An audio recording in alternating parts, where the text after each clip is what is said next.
All right, let's dive into these topics. It is match day preview.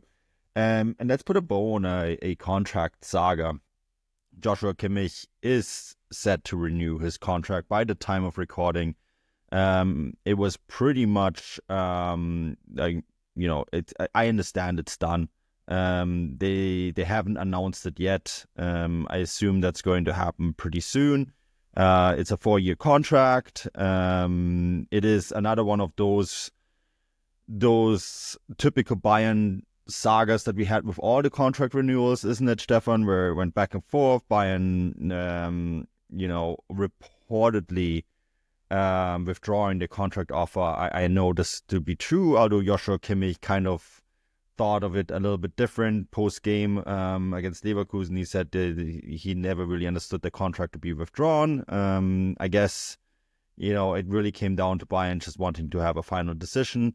That's fair enough. I wrote 1,700 words on this last week, taking Substack, taking questions from some our Substack readers.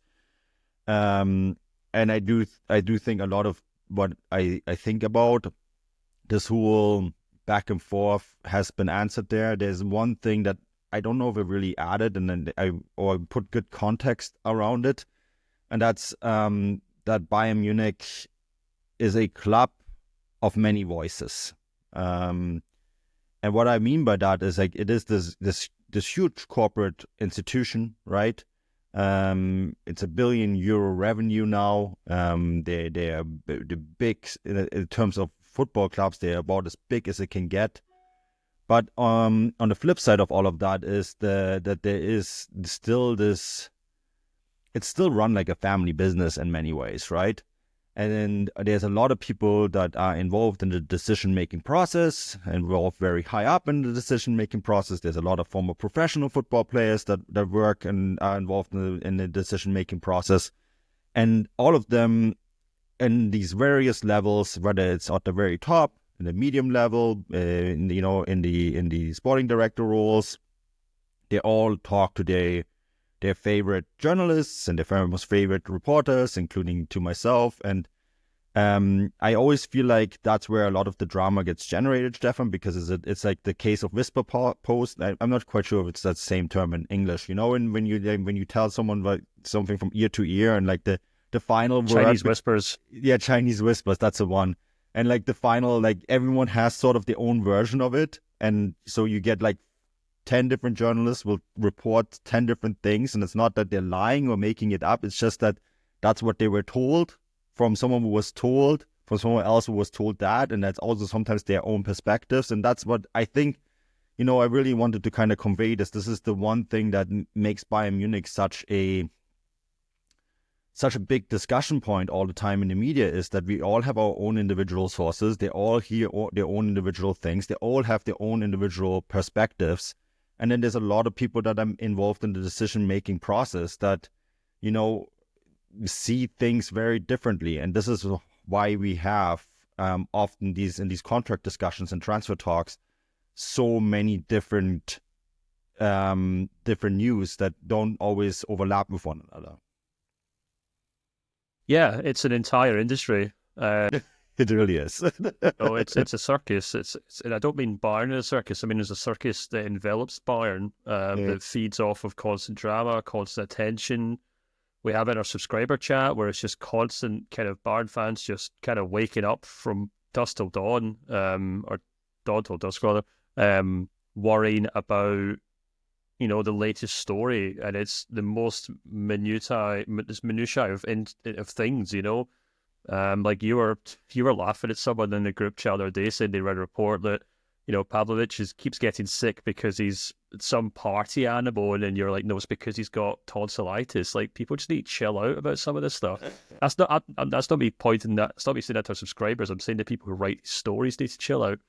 It's what happens at every club. I remember when we were at the Champions League final with Real Madrid and Dortmund, and the media frenzy around Real Madrid is just another level. They've got 40 or 50 full-time journalists who just follow that club full-time. And if you're one of 40 people, you have to come up with your own version of the same story that 40 people write about. And And as you said, there are plenty of people. Bayern is different from a lot of clubs where, a club of similar size, especially in England, would have, a very top-down structure where they have one president, they have one chief executive, they have one manager, but the chief executive never speaks out publicly. He never speaks to media after games. He never does press conferences. And neither does the president. So the only person you'll hear from at an English club is the manager. And 9 out of 10 times when you ask a manager a question about transfer stories, they'll say, I don't know, it's not my job. So nobody gets anything out of them. It's all, and then it obviously comes down to reporters doing their job and speaking to sources off the record and things like that. But at Bayern, you have that plus the constant procession of all the people at the club, plus Rummenigge, Uli Hoeneß, Lothar Matthäus, who I've started calling Mr. Rent-A-Quote because he has a column to fill every week that he just spews nonsense in. One? I think he's several. Yeah, exactly. So it's a constant thing. And, as you said, the Kimmich transfer saga, or contract saga, was just another example of that. We had it with Davies. We had it with Manuel Neuer. We had it with Kingsley Coman. Was that last season? 2 years ago. Before? 2 years, yeah. And it's just, and Serge Gnabry, I think, around the same time as well. So the thing is that people have to bear in mind about sports media is that regardless of what happens on or off the pitch, the same amount of newspapers have to get filled every day. So if there's nothing to write about, they'll find something to write about. And, I wasn't entirely surprised to see that the whole Kimmich thing neatly fell into place when it had to. And yeah, I think he's, look, we already discussed whether they should actually keep him on as, and I wrote a newsletter about it a few weeks ago, and I still broadly agree with what I said there, where I think he's a very good player, but signing him up, as the kind of focal point of that team going forward, I think is a bit of a risky move. I guess it'll be interesting to see what this means for Bayern's kind of transfer business in summer in terms of all these big contracts, because it is interesting that we were doing a transfer market today. Actually, I was working on UEFA publish a report every year, looking at it's called the Financial Landscape Report, and as part of it, they document the wage bills of every top club, and that's one of the and obviously UEFA are one of the few good sources when it comes to salaries, because a lot of websites that speculate wildly. That has Bayern Munich sitting 6th in the table, but that was from last season, and I suspect it has probably gone up quite dramatically since then. And obviously, when the wage bill goes up, that typically means the transfer budget goes down.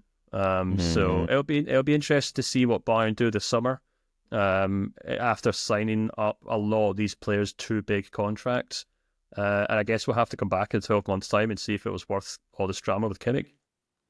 Yeah, I also saw, I mean, we have the graphics are around, right? Bayern only spent about 56% of their revenue on wages. Yeah, I put that in our work chat. I can actually pull it up very quickly. I've got it here. So yeah, they're 56% of the wage turnover. Yeah.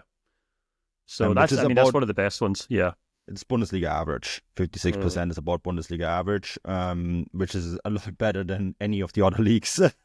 Well, I'll tell you who's not at 56%. RB Leipzig are 72%, but we'll come on to them. Yeah, we'll come on to them a little later.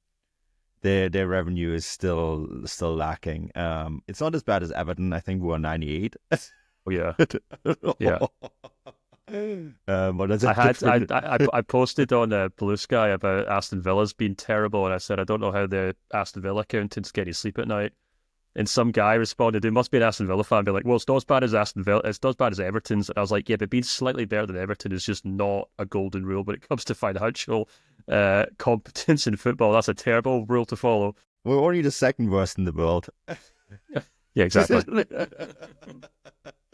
It's wild. I think I'm not sure if this is still accurate, but I think Premier League sits about at an average of 76%, right? The Bundesliga on average sits at 56%, and it's a huge gulf, right? A lot more frugal planning financially among Bundesliga clubs, including Bayern Munich. And you're quite right. I think I was thinking about this a lot this week with everything surrounding the Kimmich contract renewal, and I think I also wrote this in my newsletter as well.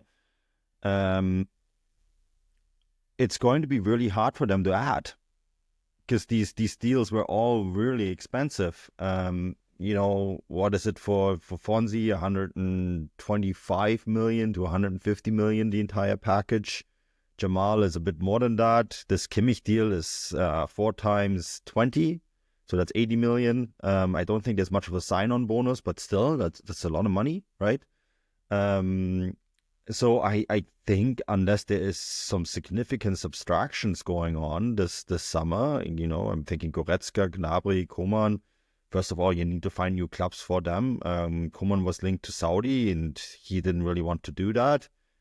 I think it's going to be really hard for them to add. Yeah, I mean, again, this goes back to like the whole Kingsley Coman and Serge Gnabry thing from a couple of years ago, where it felt like the kind of trade-off was, well, how much would it cost to sign someone who's better than them? And if that's the case, then should we just keep them? Especially with Kingsley Coman, like to sign a winger who can play that role. Well, we know how much it would cost because we know how much Michael Olise costs, like 50 or 60 million euros. Yeah. And it was sound logic at the time, I think. But I think the problem is with Bayern is that these players are all definitely getting older. None of them are getting any younger. None of them are getting any better. And if you have a team that's full of aging stars who are all on big contracts, then you start to begin to resemble kind of clubs that you don't want to resemble. To be perfectly honest with you, you want to have a right balance of youth and senior players by all means. But I think if you look at Real Madrid, for example, I think they are the gold standard of kind of building squads and winning Champions Leagues. They don't really they don't wait around. They quite happily sacrifice their sacred cows if and when they have to. They dumped Varane, they dumped Casemiro. They kept Toni Kroos on for a little longer because Carlo Ancelotti wanted to keep him, but they very much had the next players lined up to replace him.